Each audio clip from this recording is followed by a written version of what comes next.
Dear friend, please sit comfortably. Close your eyes for a moment and take a deep breath with me. In and out. Gently allow your thoughts to settle, like dust slowly drifting down in still water. You have arrived in a sacred space, not a physical place, but a space of presence and stillness, where wisdom is offered and received. I am grateful that you are here. You are not alone in seeking peace, clarity, and a deeper understanding of life. Today, I would like to gently take your hand and walk with you into a world that might feel mysterious at first, but will become familiar and comforting by the end of our journey. A world of incense smoke curling through quiet halls, of chanting voices echoing like the wind through pine trees, of golden statues that are not idols, but reminders. Let us explore together a beginner's guide to Buddhist temples. You may have walked by one before, a large gate with two fierce-looking guardian statues, or a small shrine in a forest clearing. Perhaps you've wondered, what happens inside? What do people do there? Can I go in if I'm not Buddhist? These are questions many people carry, and I want you to know, Buddhist temples are not fortresses of doctrine or places of judgment. They are sanctuaries. They are homes for the heart. The very first time I stepped into a temple as a young boy, I was afraid. Not because the place was frightening, but because it was unknown. The silence was so different from the noise of everyday life. The statues with their serene faces seemed to be watching me. The monks moved with such calmness and grace. It was like they were floating. I clutched my mother's hand tightly and whispered, "Do they live here?" She smiled and said, "Yes, and they are always welcoming anyone who comes with a sincere heart." That was the beginning of my lifelong journey. And now, let me welcome you into this world. A Buddhist temple is more than a structure, it is a mirror.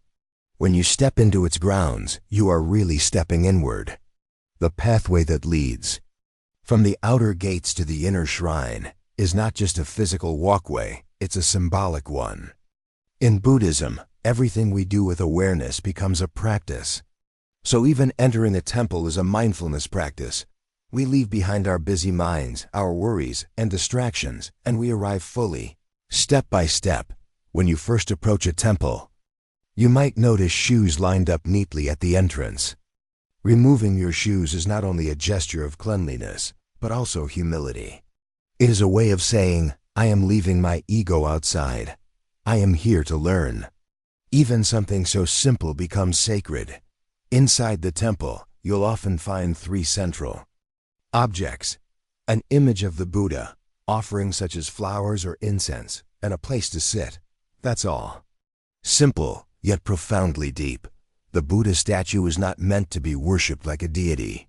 Rather, it is a symbol of the awakened mind within. All of us, when we bow to the Buddha, we are not bowing to someone else. We are bowing to our own highest potential. We are showing reverence to the truth that each of us can awaken. Just as the Buddha did. The offerings, flowers, candles, water, or fruit, are not for the Buddha to consume. He needs nothing. The offerings are for us. The fading flower reminds us of impermanence. The flickering candle represents wisdom. The water stands for purity. Each is a lesson, offered through symbols. One day, a traveler from the West visited our temple. He was quiet, respectful, but clearly nervous. After sitting for meditation, he approached me and asked, "Am I allowed to be here?" "I'm not a Buddhist." I smiled and said, "Friend, the Buddha never asked people to convert. He only invited them to look into their hearts. The temple is open to all. Whether you are just curious, deeply suffering, or seeking something sacred, you are welcome. And you do not have to believe in anything to begin. You only need to be present." There's a story I love to share. A long time ago, a layman named Chitta visited the Buddha and said, "I do not understand all of your teachings, but when I sit near you, my mind becomes peaceful." The Buddha replied, "Understanding is not always the first step. Peace is." That's what the temple offers, a space where your mind can become still, even if your questions are not yet answered.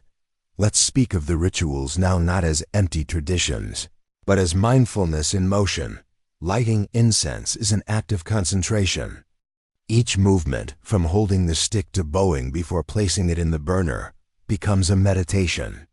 The scent that fills the air isn't just fragrance, it's an invitation to become fully here. Chanting may sound unfamiliar at first. You may not understand the words, but don't worry. Listen with your heart. The vibrations of ancient sutras, passed down through generations, resonate with something deep inside us. They are not magic spells, they are reminders of impermanence, of compassion, of interconnection. Sitting in meditation is central. In many temples, people come just to sit, doing nothing. No, they are doing the most profound thing, observing their own mind. You don't need to sit in a complicated posture or achieve enlightenment. In one session, just breathe, notice, be kind to yourself. As the Buddha said, better than 1,000 hollow words is one word that brings peace. You may notice that temples often include bells. These are not just for ceremony. The sound of the bell is like a call to come back to the present moment. In our busy lives, we are often lost in thoughts of the past or worries about the future. But the bell invites us back to now. Try it yourself. Next time you hear a bell, pause and take a mindful breath. One of the most beautiful things I've seen is when people, without any knowledge of Buddhism, walk into a temple and begin to weep. Not out of sadness, but release. In the quiet, something inside softens. This is what temples do. They allow us to let go. There was a woman who came to our temple every day for a month after losing her husband. She didn't speak much. She just sat. One evening she came to me and said, "I don't know what to believe anymore, but this place has helped me breathe again." I told her, "That is enough. Buddhism begins with breath. Everything else will unfold." Dear friend, wherever you are in the world, you do not need a grand temple to begin. Your home can be your temple, a quiet corner, a single candle, a space where you pause, breathe, and turn inward. The Buddha said, "Make of yourself a light." That begins wherever you are. If you ever visit a Buddhist temple, I encourage you to do 3 things. Come with humility, stay with openness, and leave with kindness. That is the true offering. The temple is not a museum of statues, nor a place to chase mystical experiences. It is a space to meet yourself fully, to bow not in worship, but in reverence to life itself. And remember, the outer temple is only a reflection of the inner one. Every step you take mindfully is a pilgrimage. Every breath you take with awareness is a chant. Every act of kindness is a prayer. Let me leave you with one final story. An old monk once lived atop a mountain. Many people traveled far to meet him, hoping for wisdom. One day, a young man arrived, frustrated and restless. He asked the monk, "How do I find peace?" The monk pointed to a stone and said, "Sit there and listen to the wind." The young man frowned. "That's it." The monk smiled. When you can hear your own breath without distraction, when your heart feels as still as that stone, then peace has already found you. So my friend, may you find a temple not just in bricks and mortar, but in each mindful breath, in each compassionate action, in the stillness within your heart. Thank you for walking this path with me today. If this talk has touched you, if you feel lighter, more at ease, or simply more curious, then I invite you to continue this journey with us. Please subscribe to our YouTube channel, Buddha's Wisdom, where we share teachings, stories, and practices that can guide you in everyday life. Let us grow together, step by gentle step. May you be well. May you be peaceful. May you be free. Breathe in and breathe out. You are home.